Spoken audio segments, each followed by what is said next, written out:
Hey, everybody, super excited. We're here for another 20-minute pop-up, not 19, not 21. Super excited to have Casey Quinn here with Acruity.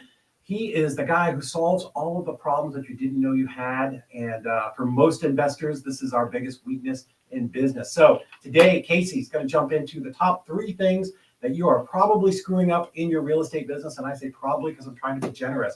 So Casey, let's jump right into it. What is number 1, brother? Yeah, I think number 1, you said it already, right? I think number 1 is solving the problems that we don't know that we have, which is understanding our financial situation, right? Like we're all massive entrepreneurs. We're all out there chasing sales. We're all out there chasing revenue. We're all out there chasing the next thing. We all have 1,000 things on our plate. We're all in the whirlwind, right? And when it comes to our financial statements, understanding our financial position, understanding our key financial KPI metrics, I think we are all not doing a good enough job of that right now in our businesses, particularly given the industry, right, that we're in, given the economical situation that we're in at a macro level and at a micro level, really across the country, regardless of the location you're in, right? I always talk to people around like it really depends on where you're at in the country. Yeah. Big time in terms of real estate investment, in terms of kind of strategy and what's going on at the economic level / macro level. Mm-hmm. I think in this case, right, David, like, and I know you do business across the country, I think it doesn't matter where you're at right now, right? You've got to be really focused in on your financials, because if you're not, you really can get hung up extremely quickly, right? What I mean by that is it's too late, right? You're not paying attention to your financials. You're not understanding exactly the money. Sure. You have money in the bank, but you're not understanding your liabilities and where that money's going and where you're spending it. And all of a sudden, the revenue cuts off, right? The return on that investment, the return on the money you're spending, wherever it is, all of a sudden isn't returning what it once was, because the economy is a little bit different, right? Whether that's your rental properties, whether it's your wholesale business, whatever it is, right? So all of those things to me kind of accumulate to this one bigger issue that I think we're all facing, which is like we really need to focus on getting clarity inside of our financial statements, inside of our business, and really dial in running the company based on our actual numbers of what's happening inside of our business. Yeah, and I think, as investors, that is, and I'm going to speak for me, I don't want to project on everybody else, although we know that's you out there listening.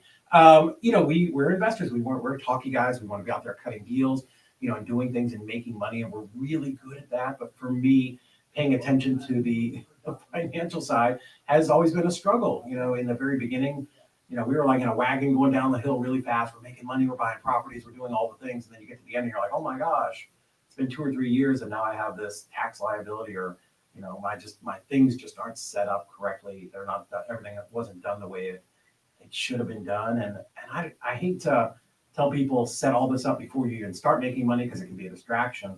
But at what point should people start, looking at this and thinking about this?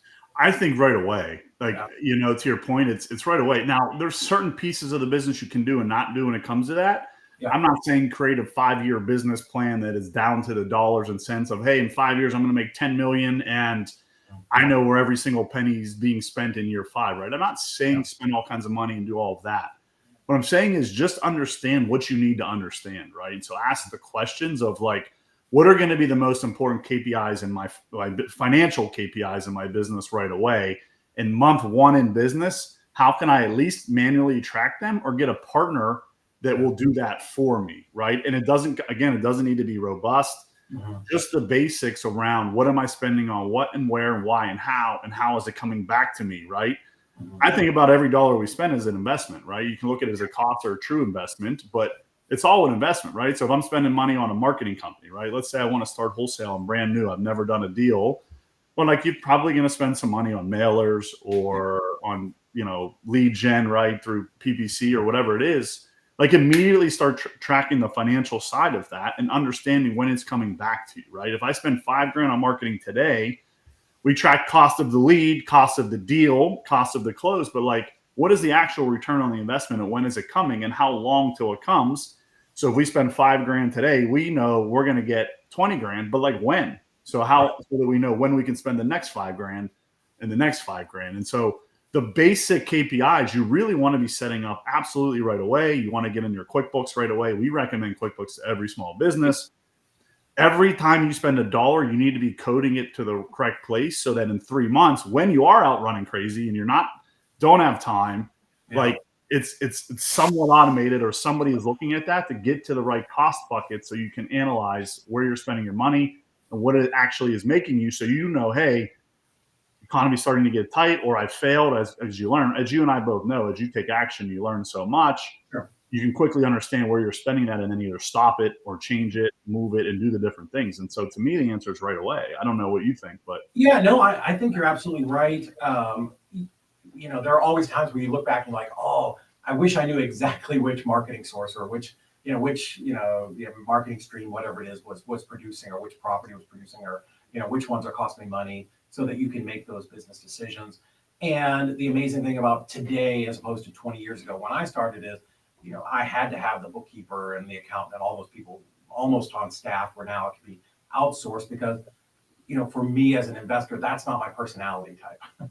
Luckily I've got a great COO now in my office who's able to do that for me, but most people, they don't have that. So I think it's fantastic that these things. And that's what we're doing. We're trying to do, because I realize it's really hard to scale. Number one, it's really hard to scale people in general, to create a culture, to go find sales reps, to find your customer service reps, to scale people in general. It's even harder to scale people in something that you don't know anything about, right? Like, so you're trying to scale a back office, hire a CFO, hire a controller, hire your staff accountants, when you don't even know what it is they do every day, right? And so as a small business, we're able to really create fractionalization of all of the pieces that you need, right? If you need a fractional CFO, we can handle that. Or if you just need someone to do your basic bookkeeping and get the numbers in, right? And so to your point, I think a long time ago that was never there. And there's more and more firms like ours popping up that will really say, hey, look, we can help you from the beginning. You can pay $500 or $1,000 a month when you don't have to spend and go hire a $100,000 a year person, because your business isn't big enough yet. But you get what you need now, so that you can have financial clarity and then learn from them, right? You can learn from them to outsource, because they have a fiduciary duty to your business. So right. And I love it that, of course, you guys, that's why we wanted to bring you on, is although you do all this, your background is in real estate. But let's move on. What is the number 2 thing that people are screwing up in their business? Yeah, this is a personal one to me because of how I've scaled my business and my portfolio. But I think everybody always is looking at the short-term gain as opposed to the long-term gain, right? More specific to what we do, like, I believe everybody's trying to wholesale too much or flip too much. And if you could just learn and understand the numbers behind why keeping the real estate makes more sense, particularly folks that are full-time wholesalers, full-time flippers, real estate agents, all of the people that are in the industry already making their full-time living because you're a real estate professional.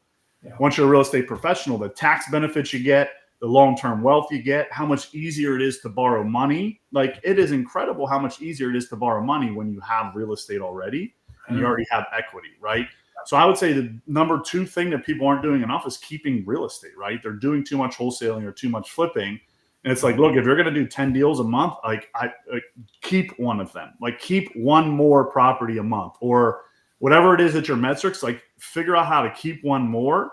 And then if you actually look at the math of that, like, you're way better off, because if you are wholesaling, you are flipping, you're making more money. The advantages of the tax benefits of depreciation that you get, right? Plus the losses that you get in the long-term wealth to be able to borrow more and scale your business faster. You actually make more money. You just don't feel it because you're used to getting your Starbucks, or you're used to, buying your Rolls Royce or whatever it is. Like, to me, it's like, no, keep more real estate, because it's time tested, right? We know real estate's going to be going up in value over time forever. It's safe. It creates wealth for you. It creates bankability and borrowability, which is so underlooked in this industry. So to me, number 2, like, keep more real estate. 100%. It's funny. I've always said that anytime I'm around guys who've been in the business for as long as me, and somebody will ask us, what do you wish you could have done different? Every single person to a T says, man, I wish I'd have kept more properties. Back when we were buying stuff in 2010 and 14, God, if I would have, just kept more, my life would have been so much easier. Yeah. And it's funny, like, talking to you and talking to everybody that's kind of been in the industry a lot longer than me, quite frankly. I've come from corporate America. And so, actually real estate investing for me has only been 6 years. So I didn't go through some of those downtimes and everything else, right? But literally every person I've talked to that's 10 years, 15 years, 20 years, I've never heard a single person say, oh, I wish I would have sold more of the real estate. Every single person says, I wish I would have just kept more of the real estate. So Yeah. I think even now, right? I think it's number one, it's been this way forever where people sell more because they get the money in their pocket and they want the money for flash and ego and for, the world to see. It's like if you can get rid of that and get rid of the short-term gain and the short-term feel-good feeling that you get, it's unbelievable how much benefits you get long-term by just keeping it a little bit more. You figure out how to do it all, right? Just keep it, you know? I think there's a good spot for investors. But I can tell you how it was for me. We had a thriving wholesale business, so we were able to keep these rentals and not have to depend on that cash flow. But it's funny, I woke up this morning, flipped on Instagram, and a really big influencer in our space was, rentals are dead. I'm like, rentals are not dead. It's the greatest wealth producing asset class that there is out there. It'll beat your crypto and your NFTs every single day. Well, and like, ironically enough, you can't say that at all right now, given what's happening, live today in our economy over the last 5 days of active business I think in my lifetime of understanding what's going on in the world, it's been the biggest drop in stock, that I've ever seen. Right. And it's like, well, guess what? My rentals are fine. My rentals are tenants are paying rent. My properties has not gone down in value. It's actually still going up. And so I'm very happy right now that, a majority of all of my wealth is inside of real estate. Yeah. I've got some money in the stocks that I needed to cash out 3 weeks ago and I didn't do it. Now I'm sitting there watching going, geez, I hope we hit the bottom and we do the bounce here pretty quick. Yeah. It's funny. I seen a meme today that was like, the fourth withdrawal this week from my bank account trying to buy stock, trying to buy the dip, right? Yeah. Trying to buy the dip of people trying to do that, So I do have a little bit in that side of it. To your point, I just let it ride. It's kind of like a ride forever thing for me because my active business is in real estate. So nice. Well, cool. Well, let's move on. What is the number 3 thing that people are screwing up in their real estate business? Yeah, trying to solve everything on their own. Like, to me, that's the true and tried thing for me. Like, always of like, what I learned about 3 years ago, I would tell you is like, you can compress time more than anything, period, by just getting surrounded by the right people, asking the right people for help in the right fields or industries or challenges that you're facing, right? What I mean by that is, if you're not good at back office, outsource it, right? And then learn and get educated from them along the way. If you don't understand the title process, like, find a really good title partner to work with them, right? If you don't know legal, get a really good legal attorney on your side, right? Or you're growing your business, hire up, right? Hire somebody better than you. If you're not great at sales, hire a really good salesperson early on, right? And let them run the sales side of your business. And so I think the biggest challenge that entrepreneurs face is they feel like they have to do everything. They're constrained, they're resource constrained, right? And they're not going out after getting the help that they need. Mentorships, right? Like, name me a star athlete or name me a star player that does not getting mentorship and coaching, right? They all are. Think about it. And so it's an ego thing, I think, generally, or just a lack of knowledge of like, wow, there's actually people out there that want to help me. That's what I've learned. That's really, really cool is like, and even for me, like, I love helping other people. I don't know that I would have said that years ago. And I think as you find success, it's like, I want to help other people find success because you're learning that there's people helping you find success. And it's collaboration over competition. And I think that is what's most underlooked by rising entrepreneurs at all levels, in all industries, in all spaces, is go get help. Compress time. You don't know everything, and that's okay. There's people that want to help you.